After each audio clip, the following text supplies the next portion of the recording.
All right. Hello, everybody. It is a rainy day. Confirmation. My guys be extra clingly these days. Okay. So recently, I don't know what's going on, but we already know what's going on, especially because everything is crumbling and yeah, a lot of shit is happening. Confirmation for my cat. I have a lot of videos, also confirmation. There is going to be a trigger warning because as violence escalates, it shows that this empire, the opposite and enemy, demonic, psychotic, are losing the grip, right? They're losing the narrative. And what I'm about to show you, it's what should be in the news, to be honest, but it's obviously not, because these people, obviously, the media and Western media are complicit of genocide. And not just in Gaza, there's also in the Sudan, which I also have a couple of videos to show you about that as well. But everything that you need to know that I will expose here is also on my Telegram. So if you want to do your own research and go check it out, just go through my Telegram, join my Telegram, so that way you never miss anything, okay? And you're awake just like all of us are, okay? Another thing. We are 567 days, and there's been, I don't know how many days, 57 around. Gaza has been no food, no aid, and they run out of the food. Recently, I just posted very detailed information on TikTok, and they decided to delete it. I just have a confirmation for whoever did that, decided to remove the content. You don't read the captions, do you? In my captions every day, and if you go here in the description, I wrote it down as well. These are protection spells. And not just anointed with Father God, with Archangel Michael. So when God asked me to post anything now in any of these apps, it's for a reason. So he's testing those people who is going to keep the truth and who is not. And those who take it away, mandated by other people, because it took literally a second. Like I literally posted, and in a minute later, it was removed.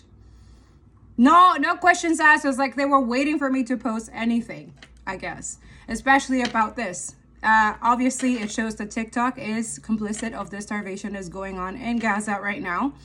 Shame on you, you disgusting motherfuckers. So that's another thing that Father God said. I know I'm actually targeting the person who removed the content.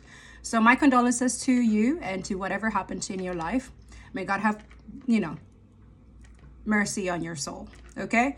But this is your confirmation. Also, anybody here on YouTube or on Instagram or any other of the apps, you do anything to the content or anybody from the Truth Teller, you're coming, our creators come and get you, okay? And it's not a threat, it's a promise, okay? At this point, he's in that verge of like really tired of bullshit, and a lot of us not really, waking up or doing the thing. So he's going to take matters into his own hand when anybody targets or attacks people who are speaking the truth here and trying to bring truth, clarity, and justice.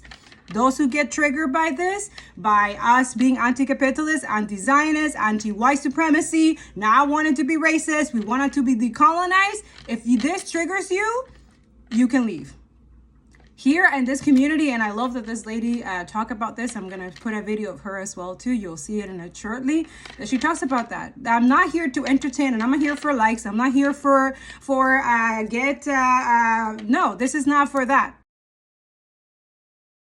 Does Wayne speak about anything else other than colonialism? And please do us a favor and stay out of politics. I subscribe for the travel content and not your never-ending talks about colonialism. These are the kind of messages I receive all the time. Listen, as long as whites-only towns like the one I encountered in South Africa exist, as long as the descendants of German colonizers own thousands of hectares of land, like the farm that I visited in Namibia, while the local people are left with nothing, and as long as the same people continue to sell racist symbols that glorify the colonial past in their shops on African soil, as long as colonizers are honored with statues and monuments while our own heroes remain forgotten, as long as the Mosi-oa-Tunya Falls are still globally known as Victoria Falls, as long as the safari tourism industry in Africa is dominated by white business owners while indigenous communities are forcibly displaced from their ancestors ancestral land in the name of wildlife conservation. And as long as Kenyan coffee farmers earn $1 for a kilo of premium beans, while the same coffee is being sold in the West for $15 per kg, colonialism is not the past, it's the present.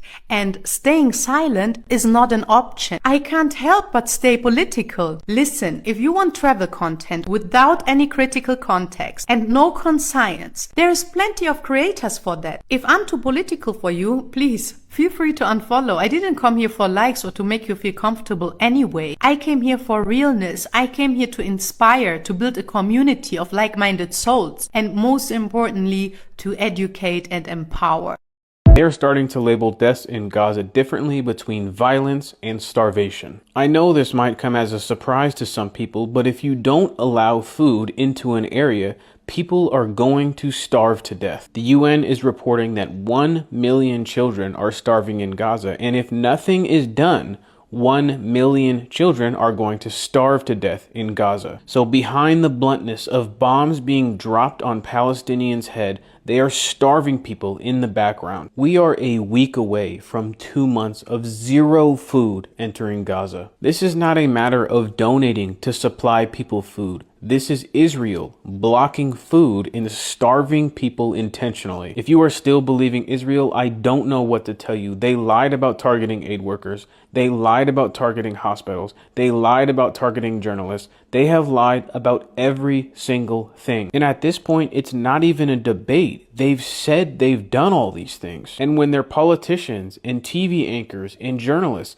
say they are going to starve the people of Gaza, we're not supposed to believe them then? If nothing changes right now, we're going to turn a page in history that is so heinous, I can't believe to think what it looks like.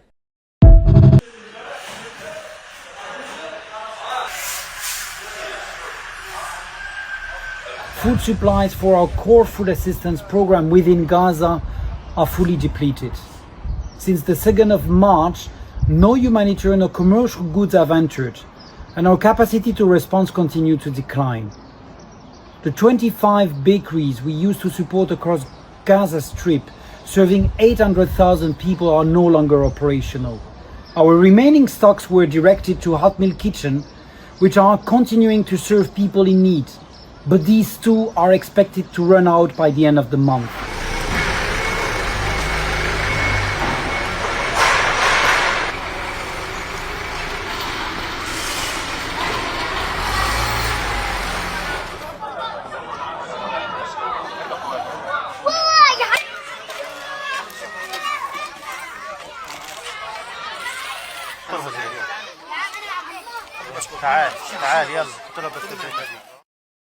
We have breaking news. The World Food Program has announced that it is now officially out of food in Gaza. They have been warning since Israel blocked all food aid from getting into Gaza on March 2nd that their supplies have been dwindling. The last couple of weeks, they warned that they were down to the very end of their stores.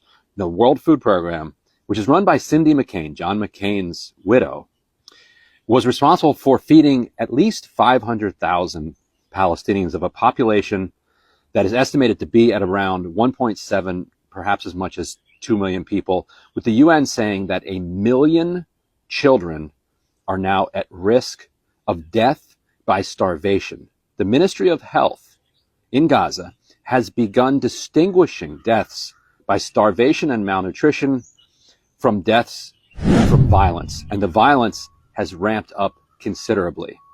Again, no food has gotten into Gaza since March 2nd. That is almost 2 months. It's crazy what the Americans and the Israelis want to do, but it's not crazy within the context of historical settler colonial enterprises. It's exactly what settler colonialism does. It treats the locals as people who have no rights, no agency, and no voice, and they need not be taken seriously. You can move them around, you can kill them, you can put tens of thousands of them in jail, as the Israelis have done to Palestinians. About 40% of male Palestinians in the West Bank have been in an Israeli jail since 1967. This is an extraordinary figure. Almost half the whole population of men has been jailed by the Israelis. And what has it generated? Greater and greater resistance all over the region, which brings in greater and greater Israeli military force, as they're doing now in the West Bank and Gaza. You can speak to Hani Mahmoud. Hani, this must come as devastating news. The announcement that the World Food Programme, an organisation that obviously is a lifeline for large numbers of people in Gaza, has taken the unprecedented step of announcing that it's simply run out of food. What are the implications there?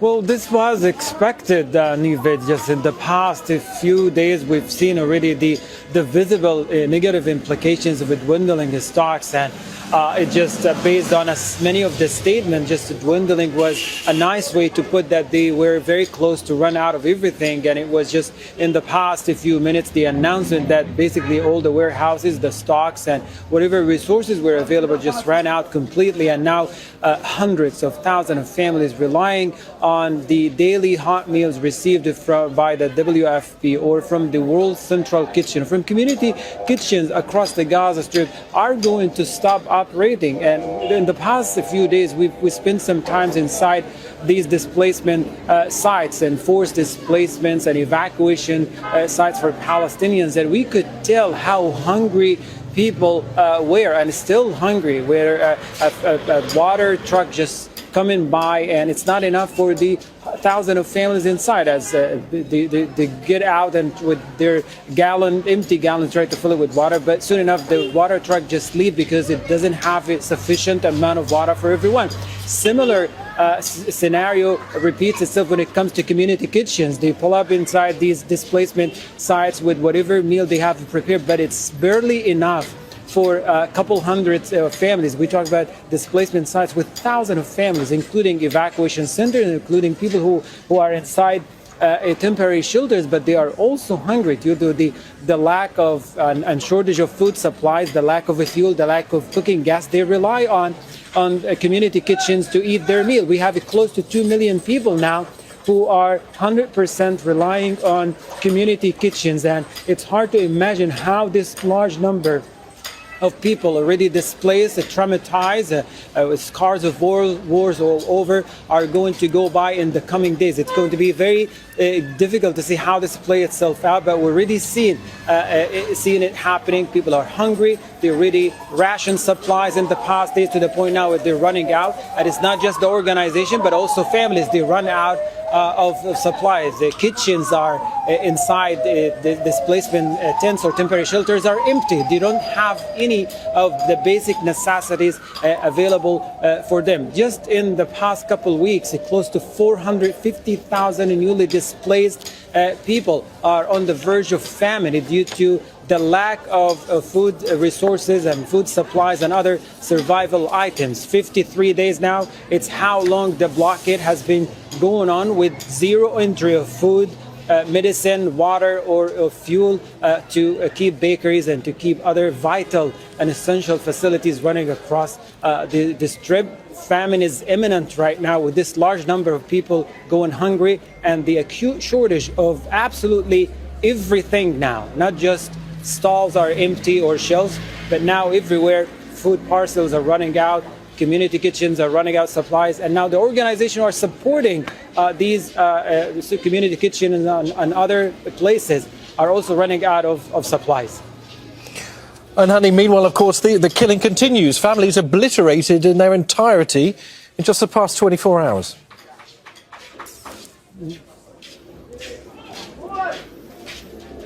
Well, that's what makes it so scary right now. So it's not just people are going hungry and going for a whole day without food or with just barely one meal a day. They have to endure the ongoing mass air bombardment across the strip. We count airstrikes by the hour from early morning up till now, whether it's targeted empty residential homes or homes that are filled with displaced people. Like just in the past 45 minutes, a new residential blocks in the eastern part of Khan Yunis was hit by multiple airstrikes, and it's done in a way just to push people into further enforced displacement toward the western side of Khan Yunis city. But Khan Yunis is not safe at all. The evacuation zone designated by the Israeli military has turned into a death trap. Just in the past 12 hours, a family was killed inside this evacuation zone. A father, a mother, and their 3 children inside a tent that they built to shelter inside. Across this strip, we have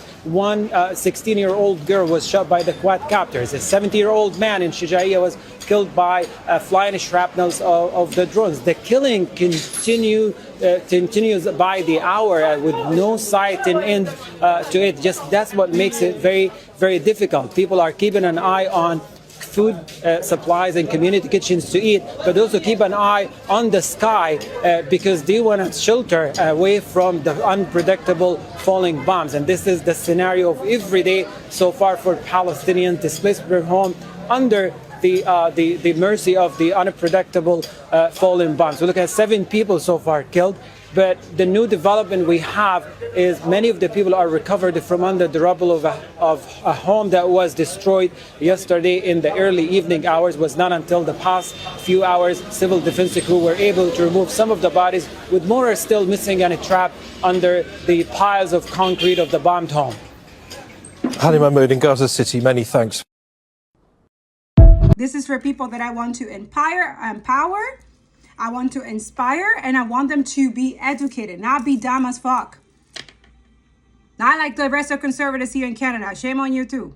A lot of you just think like, oh, that's the stuff that is happening in Canada. Like, I have knowledge for you too as well. If you want to take it, because that's another thing. Those people, you warn them, you tell them the stuff, and if they don't want to listen, that's it. That's not up to me. That is a you problem. Like, for real. Okay? Now, Father God said that to give you a God's protection. Do your prayers, do your fasting, do your cleansing, okay? Take your cleansing bath, pray over your bath, pray over your bed or something like that. He kept saying that you gotta pray. You gotta anoint yourself with anointing oil and stuff like that. Like, it's serious. There is a spiritual, intense, psychological warfare, okay? Intensely. And I'm going to show you how violent it is. Like, literally one woman today, like a couple of days yesterday, I think.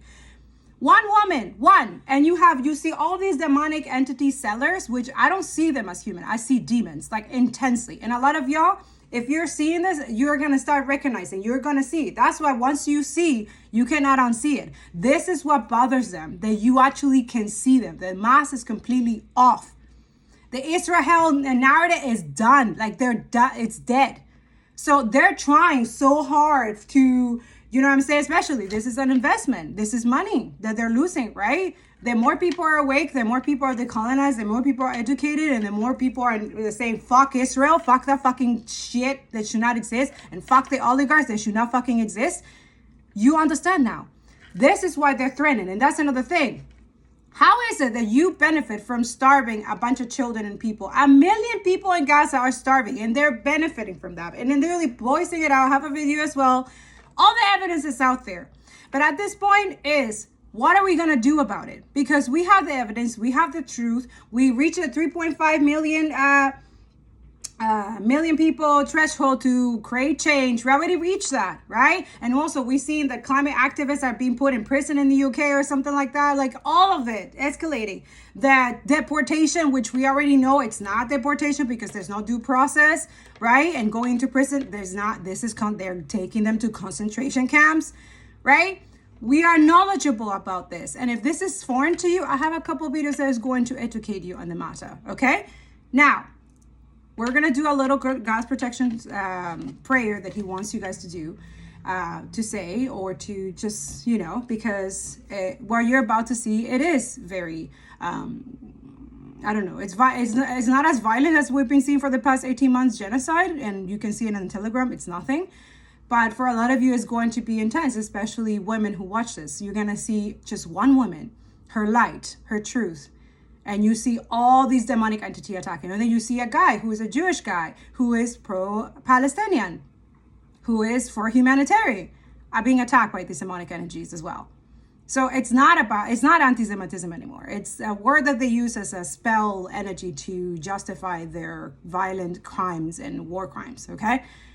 We are aware of this. Now, we need to embrace and create conscious and educate others and inspire others that we have to continue, because there's a lot of violation of international law in every possible sense, and it's up to us to take matters into our own hands and to do what we need to do, okay? We cannot continue this.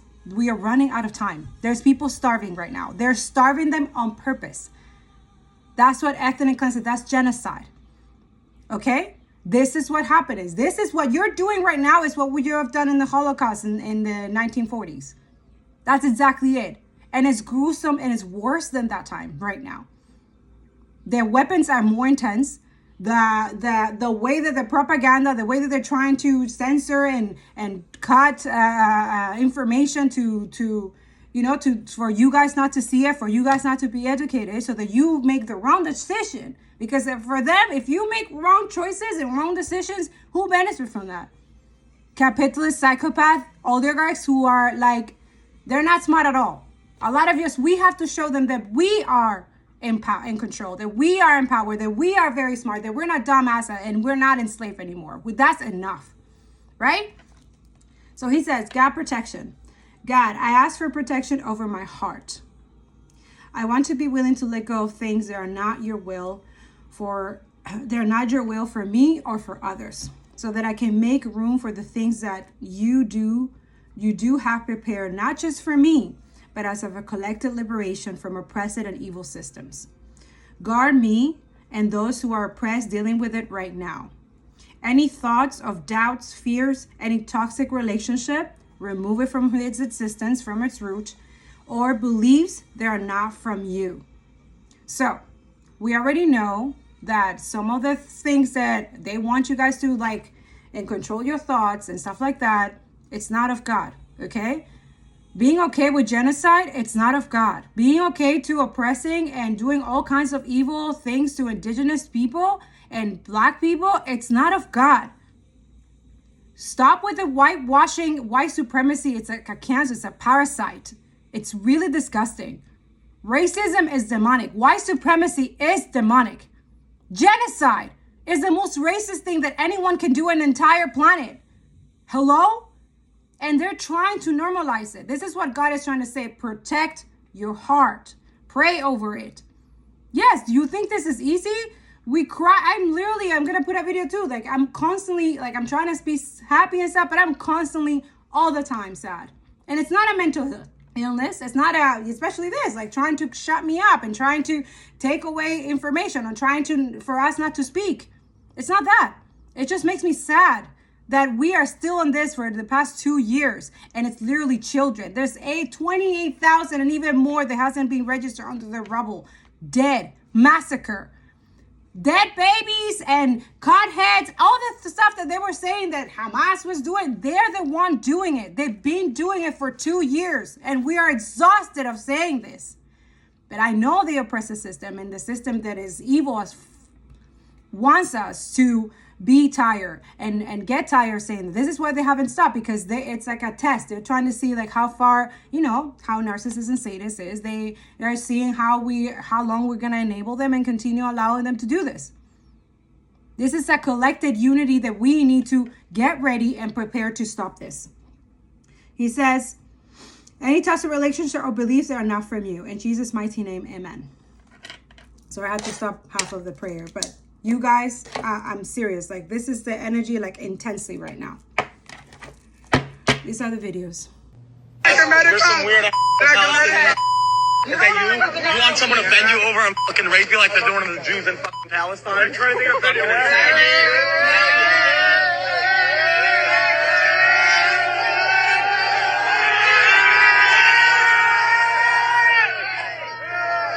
This is the point of view of the women who were attacked in NYC today by tens of pro-Israelis. In NYC, one woman was attacked verbally and physically by pro-Israelis. And these are the people that they have freedom of speech. If this was the opposite, a pro-Palestinians literally attacking a woman, that would be the headlines of the whole media outlet. But it's freedom of speech when they say it.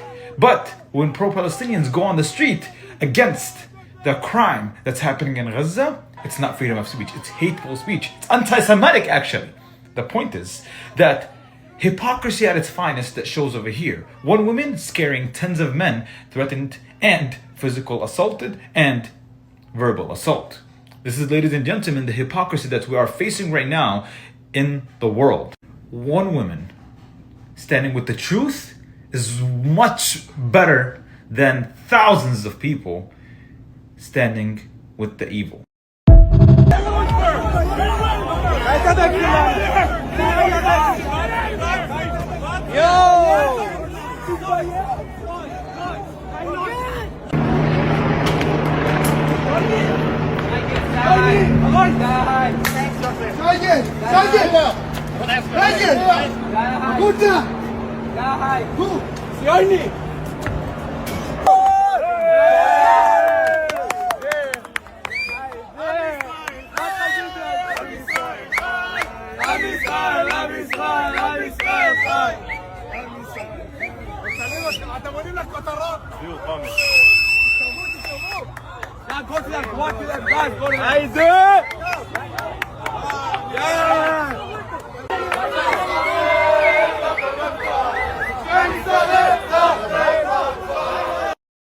Today, April 25th, we are taking over the streets to respond to a call coming to us straight from Gaza, from doctors, from journalists, from civilians, demanding that we march to the U.S. Embassy to hold these political war criminals accountable, to demand an arms embargo, to demand an end to the genocide that has been ongoing for over 569 days. And we will not stop. We will respond to every call. We will take over the streets day after day, if that's what it takes for our people in Gaza to live with dignity, to live free, and to have the peace that they deserve.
So this guy steals my flag,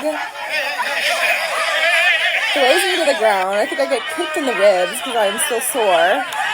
And that's my flag. They're tearing it up.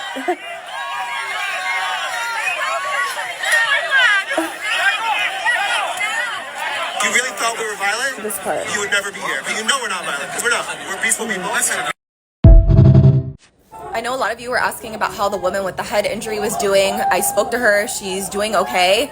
As a former ER nurse and forensic examiner who has seen and assessed a lot of wounds, to me, it looked like she got hit in the head with like a brick. It was a very deep wound, very straight, profusely bleeding.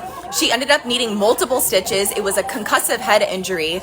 And I actually needed to call EMS from inside the mob and ask for help because, yeah, and by the way, she's Jewish.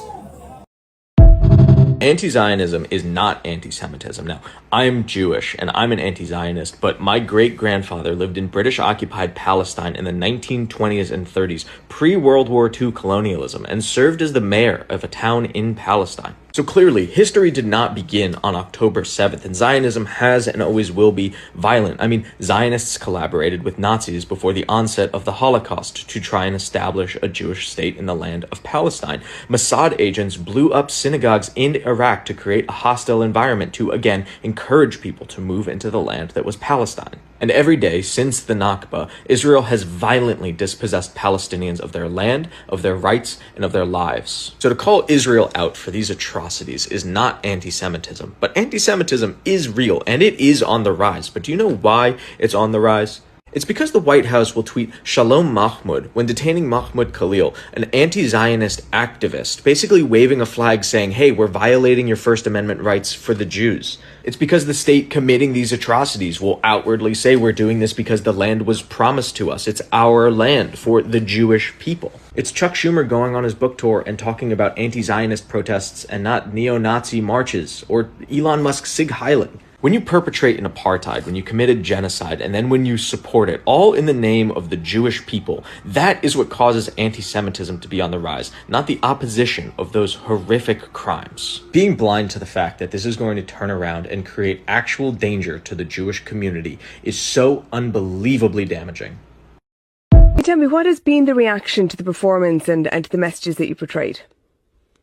A beautiful reaction has been the hundreds of young Americans who came up to us at Coachella, to the lads, to say that they had said something that wasn't being said in America and that these kids believed in.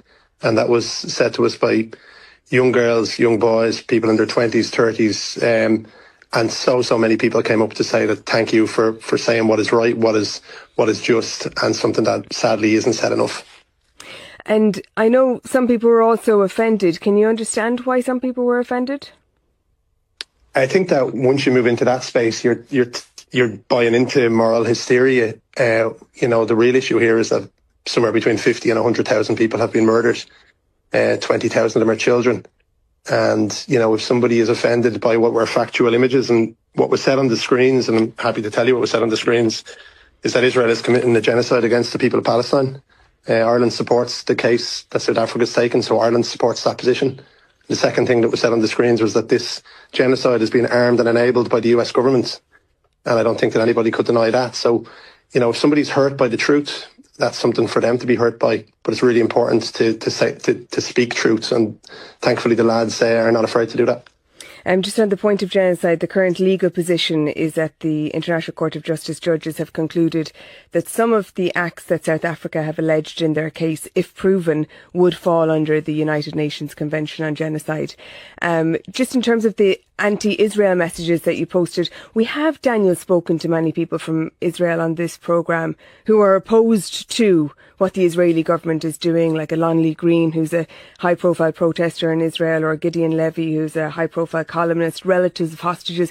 There are regular protests in Israel now from some members of the population to stop the war. Are you painting everyone in Israel with the same brush, or do you run that risk? Absolutely not. No, I think when you refer to Israel in a messaging as we did, that you're referring to the Israeli government. It's impossible to name all of the people. There's so many of Israeli government ministers. I think too, like you've mentioned there in terms of the case, Euromed have said yesterday, and I'll just read this out for you, Israeli forces have deliberately targeted 37 aid distribution centres and 28 food banks as part of a systematic and deliberate policy to starve civilians. Now, how we're not leading with that as the topic of discussion rather than the opinions of individuals who felt hurt by factual information is just something that I can't understand. Calling the pro-Palestine protests anti-Semitic. Get the fuck out of here. We're not taking that shit anymore. No. Do a little bit of light Googling and you will see that Palestinians are Semitic. You didn't think we'd figure that shit out eventually? Palestinians are Semitic. If you are pro-Palestine, you are pro-Semitic. End of f***ing discussion. End of f***ing discussion. It's very simple. Semitic means Semitic people. Semitic people are people who speak Semitic languages. The three main Semitic languages are Hebrew, Arabic, and Aramaic. So unless you know Jesus Christ directly, the Semitics that you know are the Arabs and Jews in your life, okay? Yes. Check in on your Semitic friends. We're not doing too good right now. But the term Semitic is a racist term. It was coined in Germany, so you can already see where the problem started, okay? The term Semitic was coined by a German linguist so he could differentiate people of Middle Eastern origin with people of Aryan origin. The term Semitic and the term anti-Semitic was popularized by Nazis. The only reason the term anti-Semitic still exists is because Nazis self-identified as anti-Semitic to make their hate sound more professional. I'll tell you what, I will not have Nazi memorabilia wielded against me, especially when it makes no f***ing sense. Calling a Semitic person anti-Semitic, it's like, what do I just equal to zero? Is it like matter plus antimatter? It's like calling a tomato anti-fruit. It's like, I'm fruit too, okay? Just because they put me in the salads doesn't mean I'm not down with the watermelons. You know what I'm saying? Okay? Defending capitalism is a form of anti-intellectualism, meaning it's stupid, because it is a failed system that has shown us that it cannot meet the needs of humanity because it is the architect of humanity's destruction. It doesn't value the sacred, whether that's human lives or the ecosystem. It believes that everything can be commodified, bought and sold on a marketplace. Okay, so if it can be accessed and controlled and sold, then by capitalism's logic, it should be and will be. And by design, inequality and discrimination is intrinsic to the functioning of capitalism. Okay, there is no capitalism without the subordination of the working classes, and there is no capitalism without the exploitation of the global south. You see, capitalism likes to cosplay as some superior economic ideology that's rooted in liberty and innovation, when really it's just the story of colonizers coming from empty fields and barren lands to the shores of the global south to take by force their natural resources to fuel their own escapades. Okay, because there was nothing at home. Okay, so before capitalism, people basically made what they needed for subsistence, for survival. Then capitalism came along and said, land, labor, you lot are commodities. We're going to seek profit by any means necessary, right? The accumulation of wealth for the sake of wealth. And to do so, they used guns and manipulation tactics, erased people, enslaved people, took people's land. And besides being inhumane, slavery is the maddest concept because it gives you free labor. So of course, profits will remain high. Over time, this grew into the global capitalist order, where native communities, right, were organized to serve purely the interest of empire. And yes, they like to position the 1960s as a decolonial era, but really and truly, it was the evolution of colonialism. Colonialism rebranded, because in the 70s and 80s, enter the IMF and the World Bank. They introduced economic policies known as structural adjustment programs that basically threatened newly independent states and the global south to open up their economies so empire and, you know, the Western states can have full access to their resources or risk being destabilized and forever indebted. And here we are living in the North, where our overconsumption is seen as a sign of wealth, when really it's a market-approved, state-sanctioned assault on the global South, who are often underpaid, if paid at all, underprotected and exploited. So labor remains cheap and we can't live in excess. So I really do mean it when I say defending capitalism in 2025 is a form of anti-intellectualism. What is the point in labeling which politicians are more or less pro-Palestinian when they both support an occupation that has done nothing but displace and genocide Palestinian people? Being pro-Palestinian is a falsehood, and exactly the type of labeling and discourse you get when you allow liberals to talk for too long. They start changing their language to adapt to their colonial understanding. You either understand the call to action that is free Palestine or you don't. You're either for colonization or you ain't. The middle ground you guys are looking for is just liberalism. Like, I need y'all to think about how backwards and evil it is to label someone who is completely in favor of the Israeli occupation as pro-Palestinian. And liberals love to do this reframing of violence. Another example is how they changed the conversation on ICE and made Trump the boogeyman for splitting up families in detention centers, completely ignoring the larger context of violence that is deportation in totality. Liberalism is the normalization of capitalist violence. Free Palestine. Free, free Palestine! Choose the side! Choose the side! Ici, à Montréal, on est devant le bureau de Mélanie Joly. We're here today in front of Anita Anand's campaign office in Oakville. We're here in front of Marcus Chaga's office because she refuses to listen to her constituents. We want justice, you say how? We want justice, you say how? In genocide, period. Since October, Canada has exported over $28 million in military goods to Israel, while Palestinians in Gaza are being starved, bombed and burned alive. Corporations in our backyard, like Magellan, like Raytheon, like Centra, that supply parts to go and murder and bomb our people in Gaza. We are here to say that if you do not endorse a two-way arms embargo, you will not get a single vote from our communities. It's that simple. No arms embargo, no vote.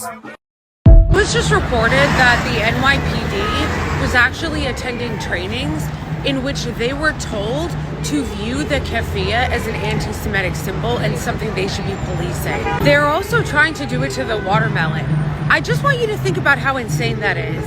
That the police here are being trained to crack down on people for wearing watermelon clothing and showing solidarity with the Palestinians. This is also happening as Kathy Hochul and the hacks up in Albany are trying to ban mask wearing. I'd like to remind everybody that this is in fact still technically a free country where you are supposed to be able to wear whatever you like, and that would include even Nazi shit. So the fact that they're actually doing trainings to get police to crack down on pro-Palestinian attire is fucking wild and unacceptable, and everybody needs to push back against it, okay? So no matter where you're living, you should be continuing to wear your pro-Palestinian merch, okay? I'm walking over to the protest right now. I got my shirts, I got my keffiyeh. Yeah, fuck the NYPD, fuck this censorship, free Palestine. Even when I'm the time. Even when I'm happy. Even when I'm laughing, even when I'm joyful, even when I'm having a good time, I'm sad, and that's grief. It's just like everything you do now. You're also sad. There's like a pit in my chest all the time. I could be out having fun and laughing and being and I am genuinely feeling joy, but I am also really fucking sad all the time.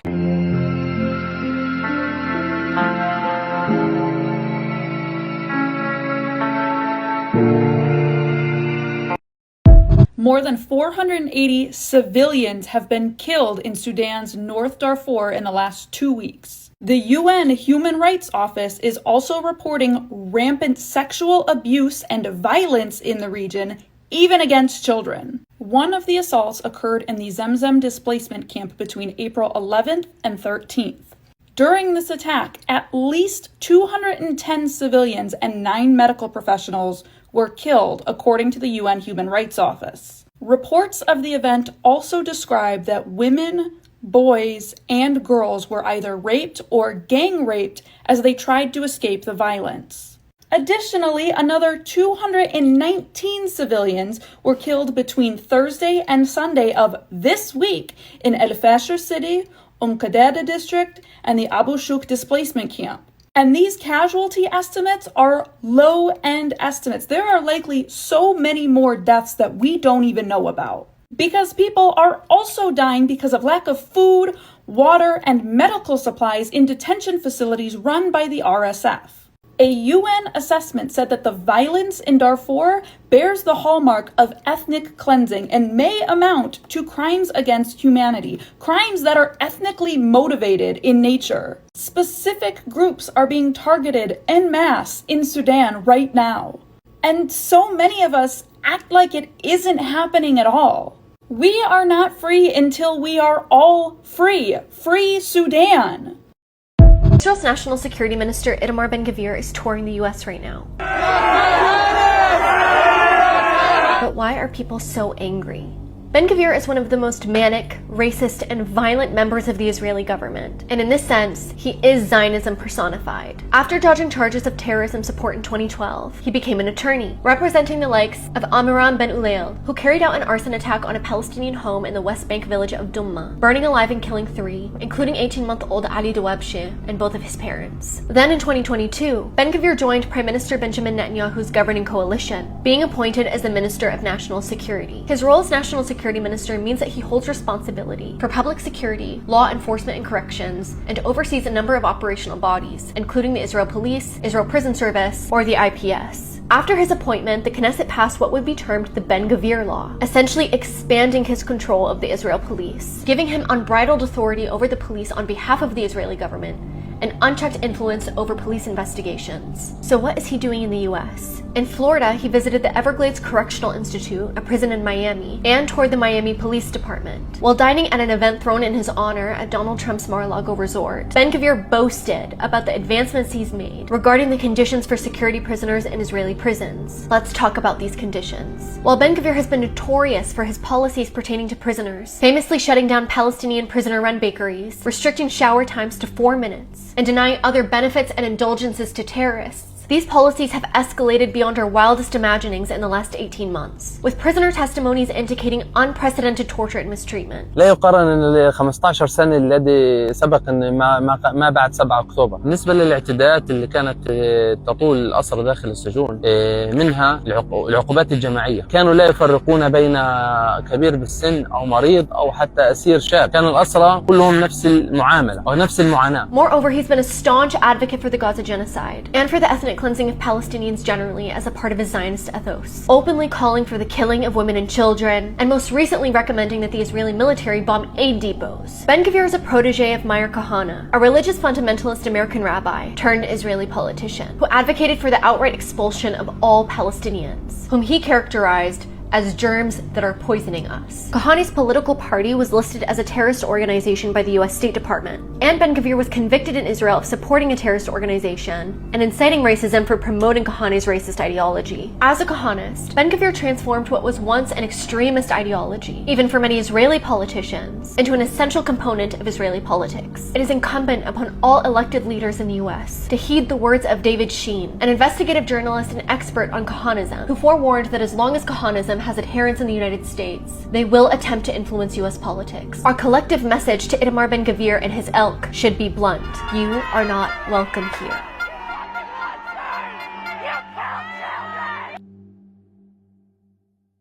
I don't think I've ever seen this many people before. I've never seen any pro-Israeli march anywhere in the world that has anywhere close to these numbers. That tells you a story.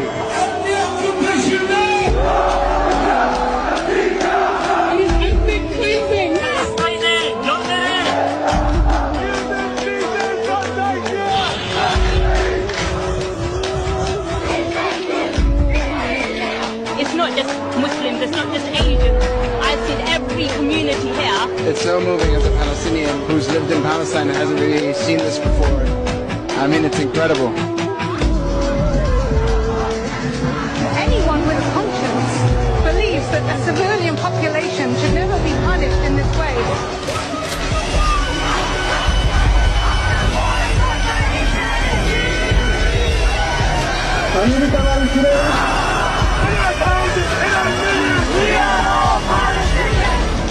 Shows you that the people stand for Palestine, while the governments, the politicians, and the media stand for the powerful. And I think that shows you all you need to know. People look at the world around them and they think, yes, the system's broken, but what can I do? This is a question I get all the time at the end of every talk. What can I do? And this sense of a lack of power, the fact that the system is broken and I personally need to be able to do something about it. I need to change my personal consumption decisions to fight the climate crisis. I need to be able to, have a sense of a policy agenda that's going to allow us to get out of this mess. That's a huge part of the problem. Think back to periods in time when left political movements have been powerful.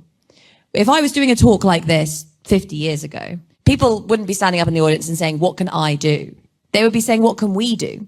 Because they would be part of unions. They would be part of social movements. They would be organizing in their communities. They would be embedded within their places alongside other people. They would be working together, not just to make the world a better place, but to protect each other, to support each other. That's what the left is. It's what it always was. The left did not emerge as people kind of floating in and saying, vote for me, I'm going to give you a better life. Left politics emerged out of people's struggles for a better life. Leaders came up through the labor movement. They came up through social movements, through feminist movements. And they said, this is the experience that I've had. I've fought alongside my community to make our lives better. And now I want to go and bring that change into our political institutions. And we've lost that. I think we need a much deeper, broader, more lasting and more challenging project of rebuilding popular power, rebuilding collective power, moving beyond this individualistic mindset of what can I personally on my own do to respond to all of these challenges I'm facing, and instead think, how can I work with those around me to transform my life and transform the society that we live in? I want to take a moment to say something. We've been on tour for about a month and a half, and during this month and a half, the administration of this country has been deporting people for their political views. They have been locking people up in ICE detention jails. The prisoner count of this country keeps on being the highest in the entire world. There's more people locked up in California than in Coachella right now. And this country keeps on arming and funding, also with tech in Silicon Valley, the genocide of the Palestinian people, and arming and funding Israel's system of apartheid and ethnic cleansing. But the problem doesn't stop at this administration and the administration of that country. It's much deeper than that. They're based off of a system of racism, of ethnic cleansing, both here in these lands and also there.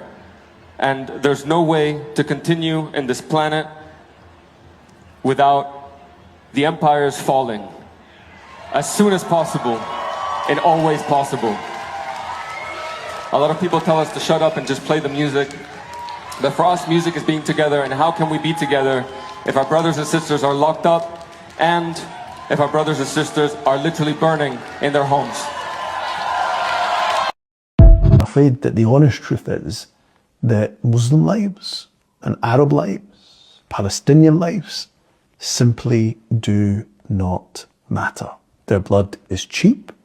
Because if this was happening to blue-eyed, blonde-haired Europeans at this scale, there wouldn't only be sanctions, but those arrest warrants would have been enforced within 24 hours, and the leaders would be on trial in The Hague, and again would probably be locked up in a jail cell, never see the light of day again. And it's blatant. Never in my life have I seen such naked hypocrisy and blatant racism in foreign policy, because as I say, if 18,000 blue-eyed, blonde-haired, Judeo-Christian children were being slaughtered in the way that Gazans have been slaughtered and are being slaughtered, then the world reaction would be far greater, far swifter.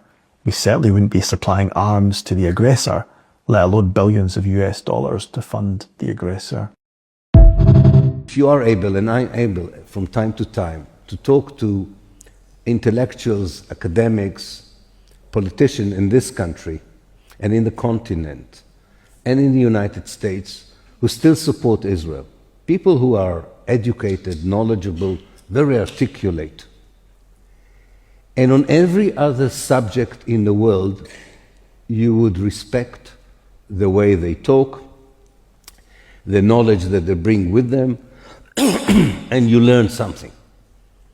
When it comes to Israel, some of the most sophisticated, articulate, whether politicians or journalists or academics, become such imbeciles who parrot the Israeli script without any criticism, without any of the faculties that they have whenever they examine anything else in the world. This is something that has to be analyzed. You are willing to degrade yourself as a thinker, as a researcher, as a journalist, as a political, in order to satisfy what?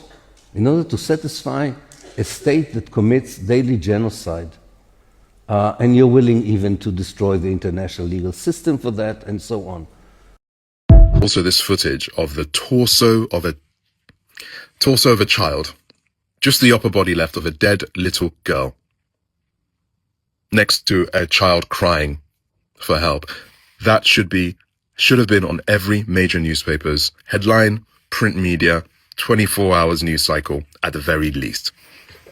This is beyond unconscious bias. This is racism and white supremacy, and I'll tell you why. The idea that a blonde and blue-haired baby whose lower body has been blown off and upper body has been blown onto a roof. Imagine a Ukrainian child where all you had was half of his body on a roof with, I believe, his relative screaming, bloodied and screaming for help.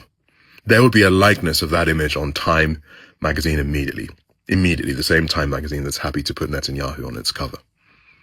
So you ask yourself what that means. One must continue calling the fourth estate out. You see, the press, I guess my neo-colonial upbringing made me foolishly think that the press was actually trying to do the right thing in the world. As I've grown up, I've recognized that our politicians certainly do not have our best interests. And the primal rage of violence being rained down on children is something that they genuinely do not care about. But I thought that our press was there to protect us, foolishly. I thought our press was there to hold the powerful to account. It's, I don't know, all of it, really. BBC, Sky News, CNN, Channel 4 News, ITV. In general, I wonder how the press will be remembered. There will be museums dedicated to the violence of this time. I'm sure of that. The injustice of this time, but there should be a museum dedicated to what the press didn't do. The press is about impartiality, and I'll tell you one thing that is impartial is truth. Truth is impartiality. And they've made truth a needle in a haystack. They have centered stories in a way that dehumanizes children. And I want to really focus on the dehumanization of children in this video. If you think of the superstars on CNN, Jake Tapper, Dana Bash, great examples, superstars. Of course, they should be doing videos about the rise of anti-Semitism. They should be doing videos about the hostages and their families, but they should also be doing videos about the fact that children are being annihilated with a type of violence and weaponry that none of us have ever seen before. They should do that too, because it is a fact. There are loads of companies like News Corp that run AI on what people are being saying, what headlines are saying. And if you look at Dana and Jake over the last 2 years, try and find any headline or video revolving those two superstars at CNN that have humanized Palestinian children. Not in passing, not it's awful, they've died, and humanized it. Using the same tonality and language as they do about the horror of the rise of anti-Semitism and those hostages being taken, using that to humanize children. Try and find something. And it isn't just them, I'm UK based, and the UK press has been just as much as a failure. Carved outside the BBC, carved on the wall next to the statue of George Orwell, is the quote by him that says, if liberty means anything at all, it means a right to tell the people what they do not want to hear. That's carved on the wall of the BBC.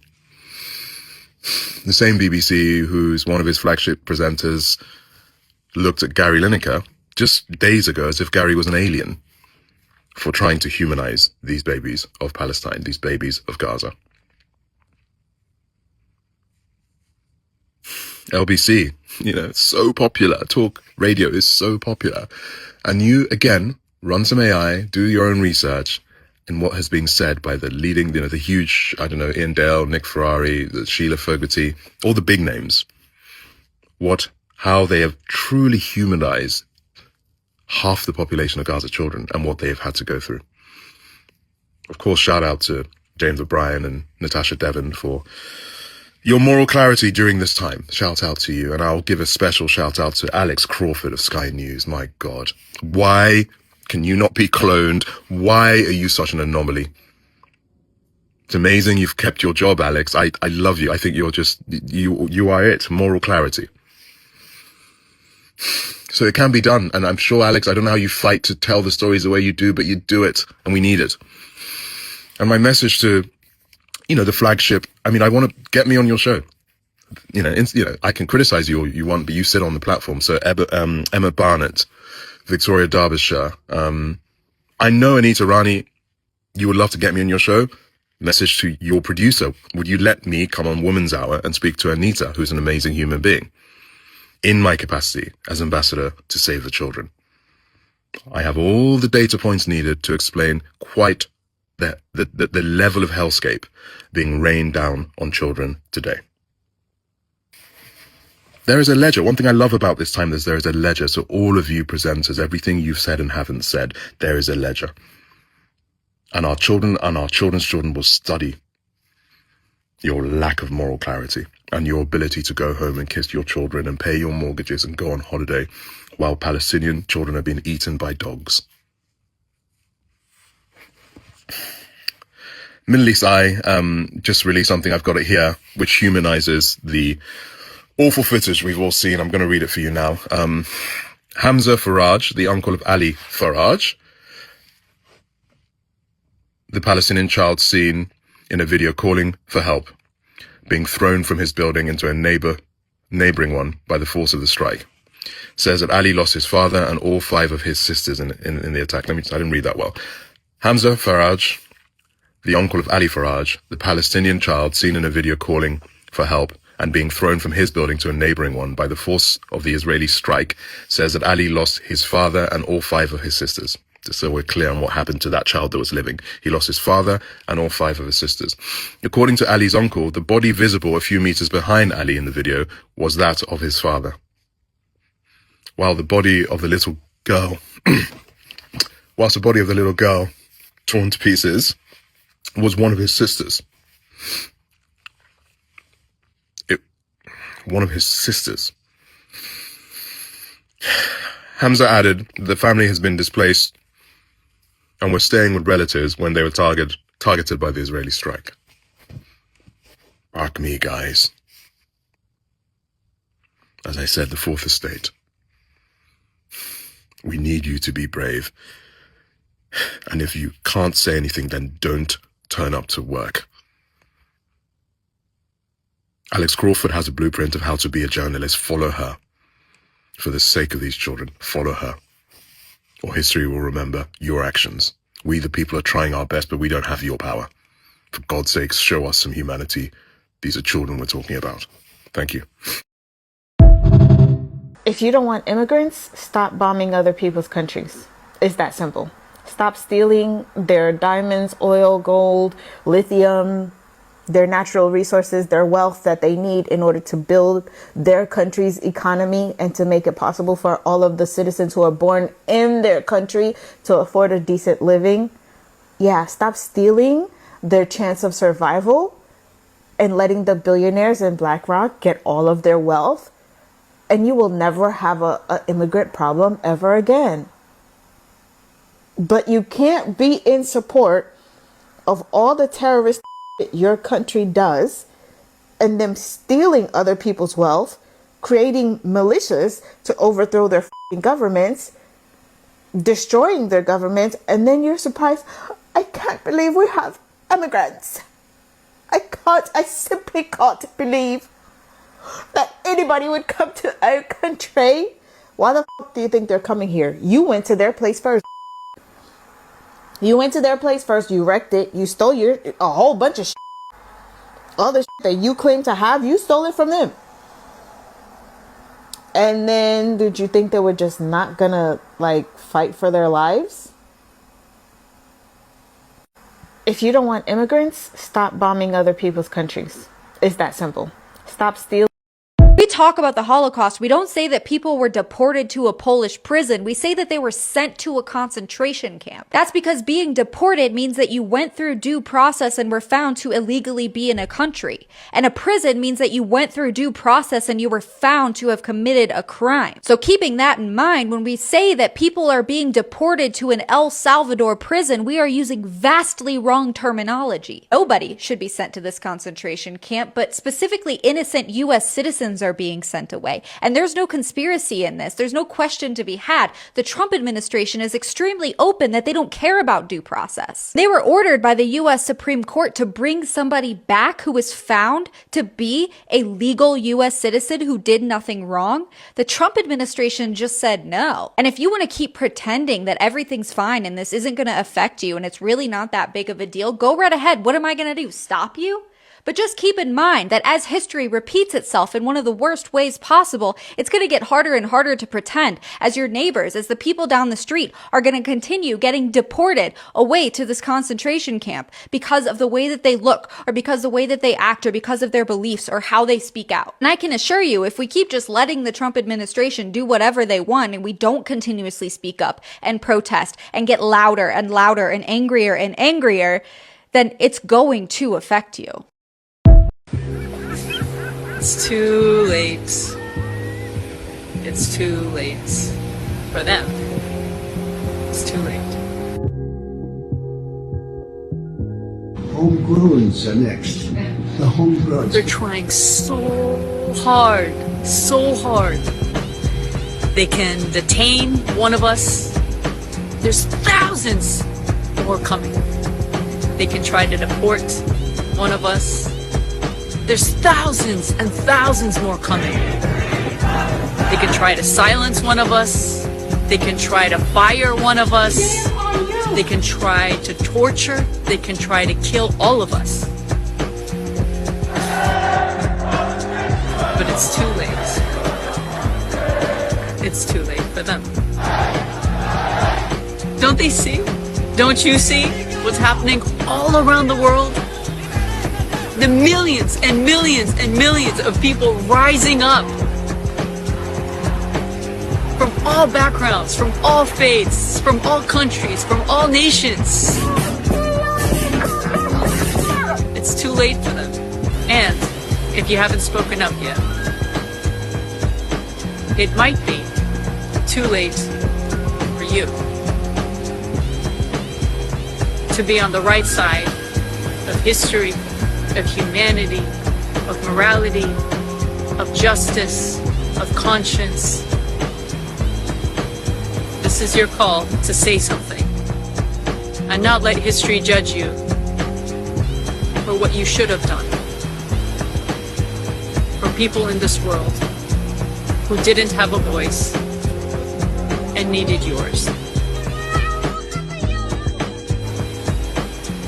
And if you're wondering, what is there to say? There's only one thing to say that says it all. Free Palestine. Get ready with me while we free Palestine. So we're just gonna start everything with some basic free Palestine. Okay, so now that you've got all your free Palestine on, we're just gonna work on blending. And now as contour, I'm using some free Palestine. I'm just adding a touch of free Palestine. I'm just wiping away the 1% right now. And you just want to draw that on lightly to end the oligarchy. And always remember symmetry and free Palestine. Sometimes it gets a bit messy, but you can always correct it by freeing Palestine. And now I'm just going into free Palestine and burn the system to the ground. As you can see, I've just started putting the glitter on what the fuck else are we supposed to be talking about. And I'm just going over here to free Palestine. And now I'm just kind of cleaning up around here because if they're doing it to them, they're gonna do it to you. And of course get the other side because don't think we're all excluded from this. And remember just to get right in at the end there because it always comes back to your doorstep. Now I'm just gonna do the other side to eat the rich. Oh, and remember the Congo? Like when you're doing the upper part of the eyes in general, that like, you know, capitalism does not look after you at all. Or me. No one.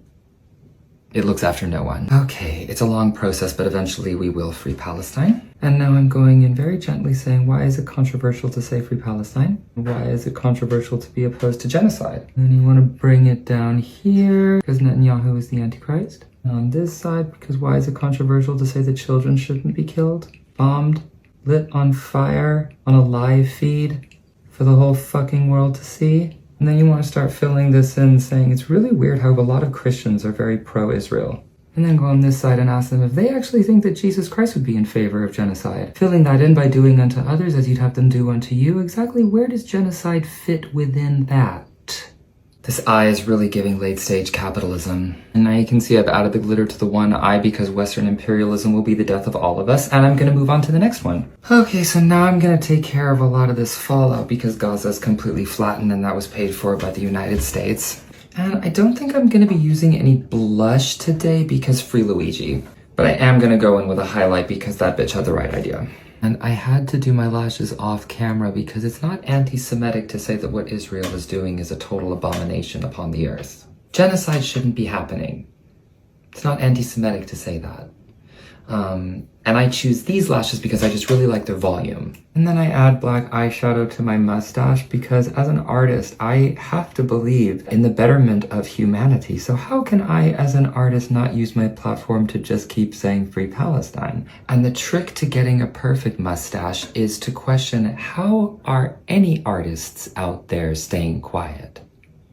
Okay, so now we've done the face, and now we're going to get into our outfit to Free Palestine. Yes, and hi, and this is the finished look and Free Palestine. Thank you so much for joining me. Okay, thank you, bye. That was pretty long, but I gotta go. I have an entire weekend with my kids, and I need to, but this video, he said that it needs to be out, so you'll probably see it at nighttime when my babies are sleeping, okay? But it's hard to look at my kids and try to be happy and stuff like that and not think of the children. Those children are my children. Palestinian kids are my children. Starving them on purpose, the Sudan kids, the Congo kids, their moms, their father, the people with disabilities. How can we look away? I don't understand this. It's our destiny to call this out. It's our destiny. We are supposed to be closing these cycles with these people and putting everyone into the Hague and in the prison. And help those political prisoners, he keeps saying. They're innocent. They're literally voicing the truth and they're being silent. Look, they're trying to make you guys believe that this is not righteous, that this is not, look, it's in reverse. They're going to lose. That's their destiny. That's it. Evil doesn't win. Evil is not more powerful than God. A lot of us, we need to get to that. Exactly. See, just because they have the authority and stuff like that, they want the recognition and reward. But look what they get. A lot of people, you're understanding. A lot of you have the light. And you're okay with the shadow. Or you are co-creating with the shadow as well. And you're bringing it to light. Yeah. Pope Francis, that video that I posted, his energy is around. Yeah, he's a ruthless, yeah, because he built a good firm foundation. And it's gonna, all of the energy is gonna crumble. Yeah, that's it. And to Palestine, Congo, and Sudan, this is gonna bring balance. Balance is gonna be restored. It's just what it is. Yeah, a lot of us, we are awakened. It's not like, oh, not everybody can be awakened. No, everybody is awakened. Everybody can be awakened. You can handle it. God created you for a reason. A lot of people, you're awakened, but you don't want to do that. You're ignorant and greedy and don't want to let go of money. You're literally letting go of your integrity for money. Okay, good luck with that. The karma that is coming for you, it's intense. You're not going to be able to handle it. Yep. A lot of you, the throat chakra, they're trying to attack the people who are speaking. But a lot of you just keep going through the fear, to sadness, to the intense, just keep going. Just keep going. Exactly. Look, the temptation of what? Yeah, rejoice on what? You're going to rejoice on people suffering?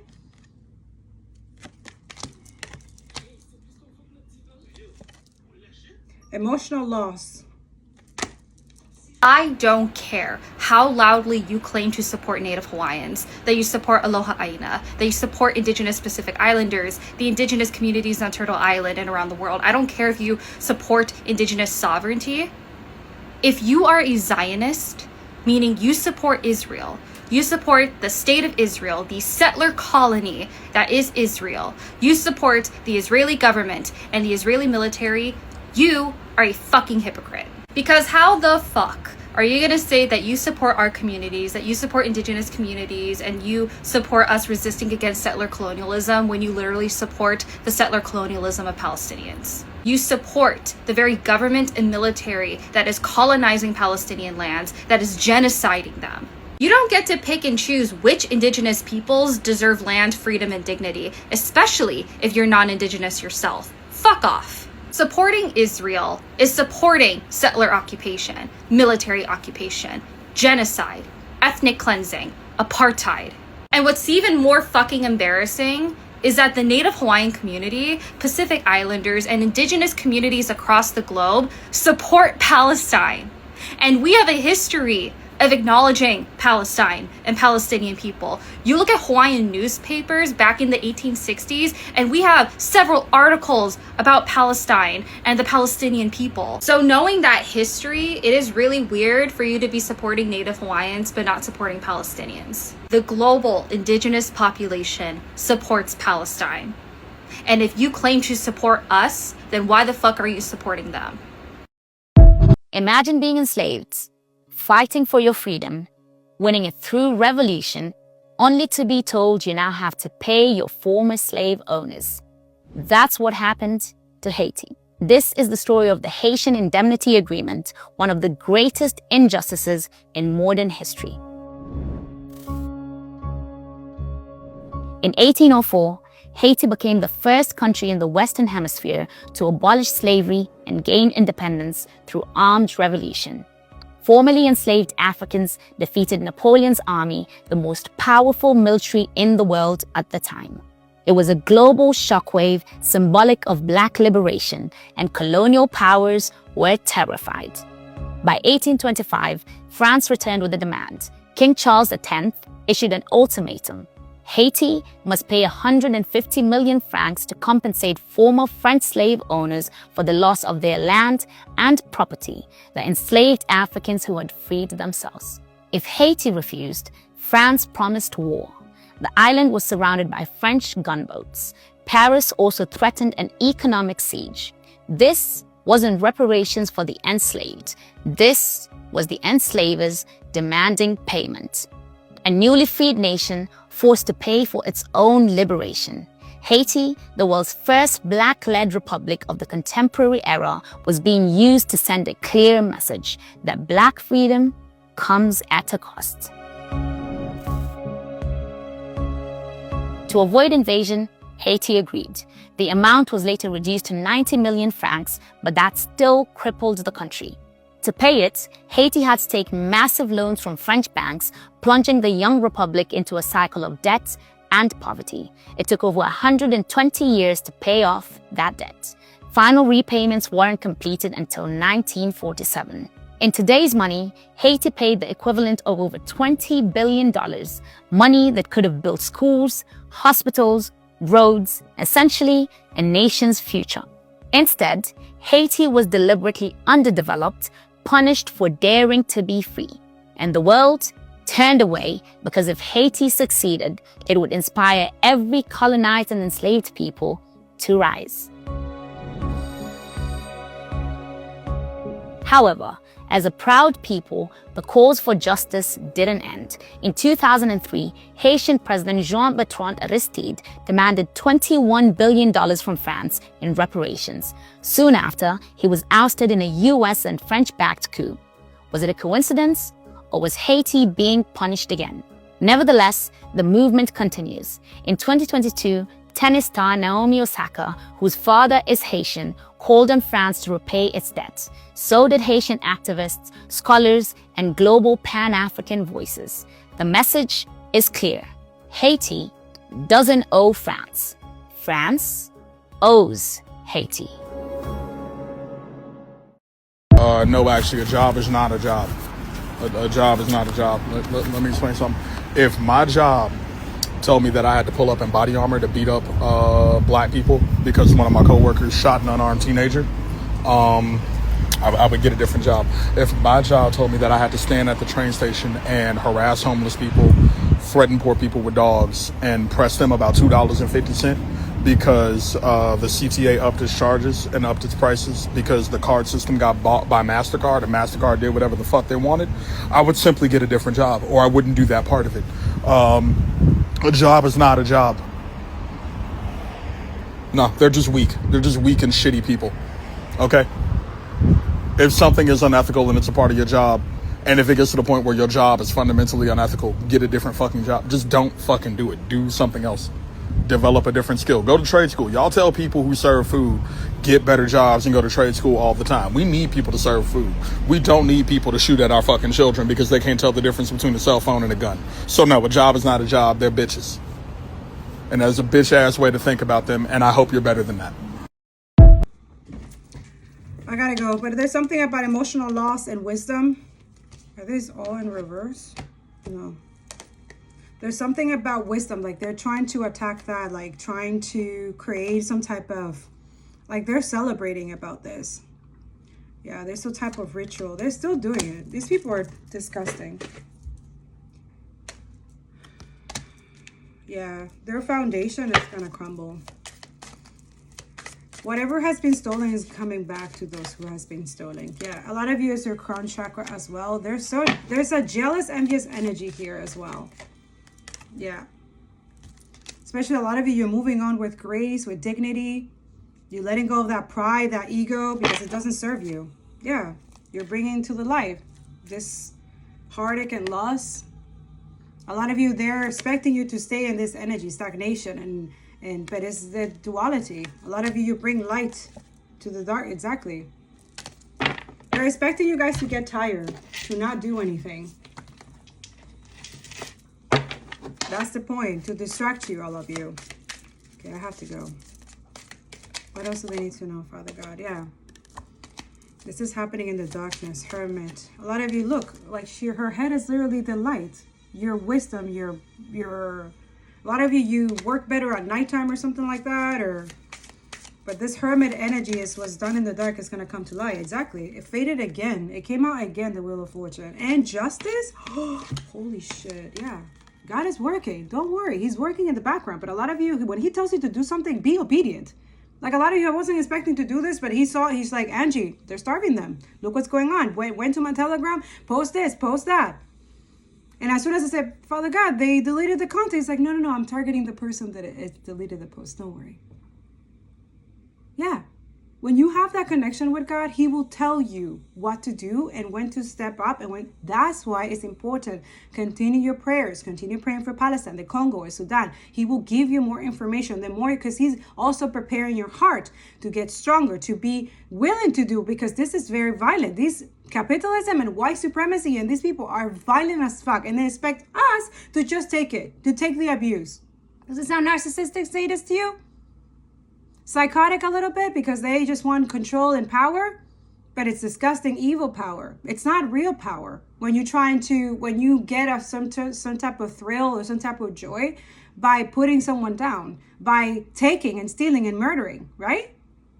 That's not the things that Jesus left us, that Christ consciousness, that God is teaching us. That's not it. So don't get it confused. Don't let them confuse, especially the white Christian Zionists, okay? They're fucked up. They tend to talk about Pope Francis and stuff like that, but they never once talk about Palestinians, just like the Pope did. Don't let these hypocrites confuse you, okay? There's justice coming in balance. Again, the balance energy keep coming up in both decks, okay? In the destiny energy, the Wheel of Fortune. So a lot of you, you're going into the right side of the wheel and the other one's on the other side. Yeah. Sacrificing, death, there's a lot of transformation, but it's something to slow you guys down is to end this. The communication. Yeah. A lot of you, it's intentional that they're doing this to break not only the Palestinians, but everybody who speaks up over it. It's an oppression ritual. Yeah, to make you guys feel they're just jealous and envious because you don't put it to rest. Because you never put it to rest. We will not. They want you to move on. But a lot of you, you're moving on, absolutely, with the right collective people. You're making connections, the right connection, the right partnerships. This is the Three of Pentacles. Yeah. The balance energy, yin and yang, new beginnings, not just for you, but for everybody. These are people who are foolish doing this stuff still to this point, to this day. A lot of you, you are the high priestess. You're the magician, the empress. Wow. We have the empress and the emperor. So that too, they're trying to keep the divine partners separated. The same energy keeps popping up. They are scared of people who are like divine beings who can take over. Exactly. But there's a tower moment happening. Okay. Yeah. You have to see beyond the BS. Okay, there needs that energy to be see beyond the BS. Okay, what's the shadow? And then I have to go. I really have to go. See beyond the shadow. The shame keep popping out here. It says humiliation, disgrace, embarrassment. This is the ritual that they're doing. That's the shadow. So a lot of us, we need to reverse that. It's not a shame to be pro-humanity and trying to stop a genocide. Don't feel that way. Yeah, they're trying to create trauma because they feed off this. They feed off shame and trauma. You see how vile and parasitic these people are? They're demonic. Yeah, and stagnation. You see? So for a lot of you, if you feel stagnant, that you feel like you don't know what to do anything. Go protest. If you are a truth teller, a speaker, or something like that, start posting. But we're at that point. Yeah, control. By letting go of illusion of control, we open ourselves to generate freedom. So that's what they're trying to do. They're trying to control the narrative again. But it's already done. It's dead. Yeah. It says harness its power to manifest dream, not delusion. So longing, yearning, craving. So someone is... Well, they're keeping someone stuck. Yeah. Someone's projecting. So a lot of you, they're projecting, seek the truth within before pointing fingers. It says blame, deflection, and accusation. So a lot of you, that's what they're doing. They're projecting right now. So it's kind of like a gaslighting manipulation. Like whenever we call them out on their injustice, or we have videos, or we have evidence of them, and then they go like, oh, but we're not violent. No, we're not. It's projecting. Okay, yeah, a lot of pride. These people can't let go of their pride. True worth is measured by character, not by accolades. It says arrogance, vanity, and ego. So this is what a lot of people are working on. They can't stand that. Okay, they want to keep people isolated, especially the resistance. Okay, yeah, a lot of you that's it. Like a lot of you, the resistance, betrayal, deceit. It's all the negative energy. Like these are stuff that you guys can alchemize and transmute. Go check out the resistance in my Telegram. Not scared of these people are literally exactly. They're being recognized. They're winning and they're doing what they're supposed to be doing. Defending those who are oppressed. Mandated by international law. Like what the fuck? Yemenis are doing the work. All the things that nobody wants to do, they're doing it. That's just what it is. So the reason why there's not that many dead in Palestine and Gaza is because of the resistance. And also a lot of us speaking up and trying arms embargo. We need to continue this energy. Yeah, they're pissed because a lot of you are doing this. Yeah, they feel jealous, defeated. Yeah, they feel defeated because a lot of you, you're focusing on love, not on hate like these people. It's just what it is. Free Palestine, free Congo, free Sudan, and free all the oppressed people. And I'll see you in the next one.